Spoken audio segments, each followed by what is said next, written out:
বাংলাদেশ জাতীয়তাবাদী দল বিএনপি কোনো বিপ্লবী নয়, মুক্তি স্বাধীন চেতা গণতান্ত্রিক দল বলে মন্তব্য করেছেন দলের মহাসচিব মির্জা ফখরুল ইসলাম আলমগীর।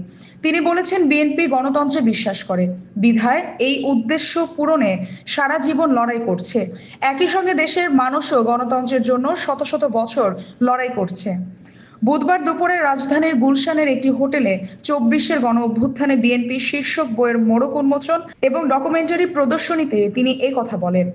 মির্জা ফখরুল বলেন, আন্তর্জাতিক অপরাধ ট্রাইব্যুনালে যখন মানবতাবিরোধী অপরাধের দায়ে ফ্যাসিস্ট শেখ হাসিনার রায় দেয়া হচ্ছে, আর অন্যদিকে মবক্রেসি বা ভায়োলেন্স তৈরি করা হচ্ছে, এটি কিসের আলামত জানি না, তবে আমার মনে হয় ওই রায়ের গুরুত্ব কমিয়ে দিতে বিশেষ একটা মহল ভিন্ন দিকে দৃষ্টি দিতে কাজ করছে।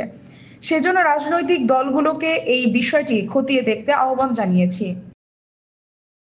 দেশকে গণতন্ত্রের পথে ফেরানোর তাগিদ দিয়ে তিনি বলেন, বাংলাদেশকে ব্যর্থ রাষ্ট্রে পরিণত করতে না চাইলে গণতন্ত্রের পথে ফিরিয়ে আনতে হবে, গণতান্ত্রিক প্রতিষ্ঠান নির্মাণ করতে হবে। সেজন্য বিএনপি সহ যারা গণতন্ত্রকে বিশ্বাস করে তাদের সকলকে ঐক্যবদ্ধ হওয়ার আহ্বান জানান তিনি।